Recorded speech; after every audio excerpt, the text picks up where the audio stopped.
इसलिए बेहतर है क्योंकि हम उम्मीद करते हैं कि कोई भी रिटायर होने के बाद कम से कम 20-25 साल तो जिंदा रहेगा। अच्छा, वो ना भी जिंदा रहे तो कम से कम उसका स्पाउस जिंदा रहेगा, और इन केस उसके बच्चे अगर माइनर हैं और कुछ हादसे हो गए तो कम से कम बच्चों की लायबिलिटीज पूरी करेगा ओल्ड पेंशन स्कीम। दूसरी बात है, अगर आदमी 80 साल का पहुंच गया तो उसकी पेंशन भी 20% बढ़ जाती है। फिर वो 85 साल पहुंचा तो फिर 25-20% बढ़ जाएगी। फिर वो 90 साल पर पहुंचा तो फिर 20% बढ़ जाएगी। 95 साल पे पहुंचा तो फिर 20% बढ़ेगी। और जब वो 100 ईयर्स का हो जाता है कोई रिटायरी, कोई पेंशनर, तो पेंशन उसकी 100% हो जाती है। इसलिए ओपीएस इंपॉर्टेंट है।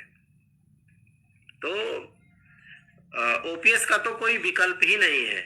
लेकिन अभी हमारी जो लड़ाई चल रही है, जिस तरीके से सरकार मतलब 22 साल चुकी हो गया, ये 22 साल कोई छोटी मोटी समय अवधि नहीं है, एक बहुत लंबा समय है 22 साल का। 22 साल में तमाम लोग नौकरी में रिटायर हो चुके हैं जो शुरू में आए थे, और पता नहीं कितने अभी रिटायर हो जाएंगे। तो हमारा जो तरीका है कि कैसे हमें जल्द से जल्द ओपीएस मिल सकती है, हम उस तरीके पे काम करते हैं। और आंदोलन, आंदोलन के बाद वार्ता, वार्ता के बाद कुछ न कुछ हासिल करना, ये हमारा तरीका रहता है। मैं थोड़ा सा एक अपने मुद्दे पर बात करूंगा। अच्छा सर, मैं दिल्ली में 2014 से टीचर की पोस्ट पर हूँ और 2044 में रिटायरमेंट होना है 30 साल की नौकरी के बाद। क्या मैं उम्मीद कर सकता हूँ कि कोई अच्छी पेंशन स्कीम हमें मिल सकेगी? देखिए अमित जी, 30 साल की नौकरी में एक बड़ा कार्पस बनता है, और एक बड़े कार्पस में देखिए एनपीएस की 30 साल की नौकरी में और ओपीएस की 30 साल की नौकरी में अंतर, जो पेंशन का जो अंतर होगा वो कम से कम 2 गुने का अंतर होगा। मतलब ओल्ड पेंशन स्कीम में अगर 1 लाख रुपए पेंशन बनेगी, तो जो एनपीएस में कॉर्पस से जो पेंशन बनेगी वो 50,000 बनेगी। मतलब दुगने का अंतर है मोटा मोटा। तो इतना तो अंतर है ही, लेकिन बस एनपीएस में ये है कि अनसर्टेनिटी को पैसे से प्रतिपूर्ति की जा सकती है। मतलब अगर मान लीजिए किसी ने 50 लाख रुपए की एन्युटी खरीदी, तो अगर वो मर गया 2-4 साल के बाद, और उसकी पत्नी भी 2-4 साल के बाद मर गई, तो वो जो 50 लाख रुपए जिसकी एन्युटी खरीदी थी, वो पैसा उनके बच्चों को मिल जाता है, नॉमिनीज को मिल जाता है, या लीगल हायर्स को मिल जाता है। बस इतना ही है। ओपीएस में क्या है कि आदमी खत्म, काम खत्म, जिम्मेदारी खत्म। रिटायरी मर गया, उसका स्पाउस मर गया, तो बच्चे तो बड़े हो चुके होते, बच्चे तो माइनर बचते नहीं है। तो जिस दिन दोनों जिम्मेदारियां खत्म, उस दिन काम खत्म। लेकिन ओल्ड पेंशन स्कीम इसलिए बेहतर है क्योंकि हम उम्मीद करते हैं कि कोई भी रिटायर होने के बाद कम से कम 20-25 साल तो जिंदा रहेगा। अच्छा, वो ना भी जिंदा रहे तो कम से कम उसका स्पाउस जिंदा रहेगा, और इनकेस उसके बच्चे अगर माइनर हैं और कुछ हादसे हो गए तो कम से कम बच्चों की लायबिलिटीज पूरी करेगा ओल्ड पेंशन स्कीम। प्रदेश में यूपीएस कब आएगा कह नहीं सकते। अभी 2-3 राज्यों में यूपीएस गया है, जैसे असम में भी नोटिफिकेशन शायद हो गया है, महाराष्ट्र में नोटिफिकेशन हो गया है, उत्तराखंड में नोटिफिकेशन हो गया है। यूपी में कब आएगा ये मैं कह नहीं सकता, ये तो यूपी के लीडर से बात करनी पड़ेगी। लेकिन हाँ, संभव है कि यूनिफाइड पेंशन स्कीम को उत्तर प्रदेश में भी एक बार इंडोर्स किया जाएगा। वीआरएस में कितना परसेंटेज एग्जिट हो सकता है एनपीएस में? अगर आप 20 साल की नौकरी के बाद वॉलंटरी रिटायरमेंट लेते हैं तो 60% पैसा निकाल सकते हैं, और 40% की आपको एन्युटी खरीदनी पड़ेगी। संजय पांडे जी, हमारा सर्विस 19.5 साल का है, क्या यूपीएस ऑप्ट कर सकते हैं? ऐसा कुछ क्वेश्चन है।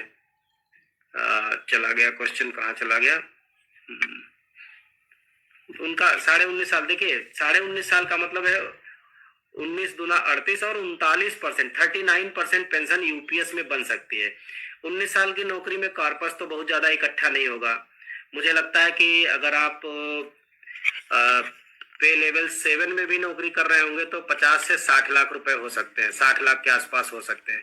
60 लाख का मतलब हो गया कि 24-25 लाख रुपए उसमें आपका है, और बाकी सरकार का है, गवर्नमेंट का है मोटा मोटा। तो आप मान के चलिए कि यूनिफाइड पेंशन स्कीम में जो भी आपका लास्ट 12 मंथ का जो एवरेज होगा, उसका 39% पेंशन यूनिफाइड पेंशन स्कीम में मिल सकता है। और 19.5 साल की नौकरी में जो लमसम अमाउंट आपको मिलेगा, वो करीब करीब जो आपका वो 24-25 लाख रुपए है, उसमें से मान लीजिए कि 3 से 4 लाख रुपए आपको वापस मिल जाएंगे। तो इस तरीके से ये हो सकता है। एनपीएस से तो खैर 19 साल की नौकरी में यूपीएस बढ़िया है, और कई गुना बढ़िया है। लेकिन लंबी नौकरी में एनपीएस यूपीएस से तो बढ़िया होगा। ये दोनों मतलब बड़ा टेक्निकल मामला है, सर्विस लेंथ पर डिपेंड करता है, आपके सैलरी स्ट्रक्चर पर डिपेंड करता है, और यही नहीं आपका हेल्थ फैक्टर भी इसमें एक इम्पोर्टेंट रोल है। तो ये है कि और कोई सवाल हो तो ले लेते हैं। यूपीएस में सेवानिवृत्ति पर 40, हाँ देखिए यूपीएस में रवि ठाकुर जी का अच्छा सवाल है। देखिए यूपीएस में भी आप 60% निकाल सकते हैं, एनपीएस में भी 60% निकाल सकते हैं। दोनों में अंतर क्या है ऐसे समझ लीजिए।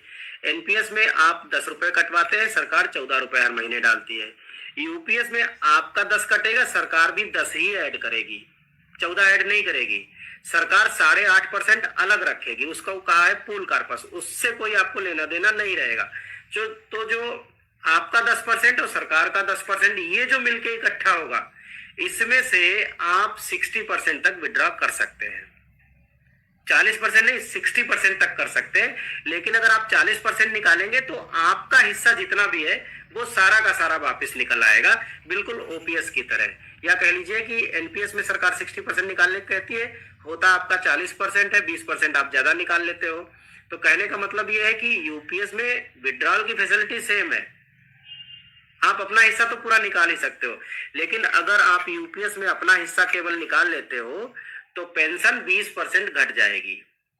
मतलब जिनको 50% मिलनी चाहिए उनकी 30% रह जाएगी, और जिनको 40% मिलनी चाहिए उनकी 20% रह जाएगी। ये प्रॉब्लम है यूपीएस में। अभी कोई सर 30 वर्ष की नौकरी जो कि 44 में पूरी होगी, क्या कोई अच्छी? हाँ अमित भारद्वाज जी, देखिए अभी तो 30 साल तो एक बड़ा लंबा समय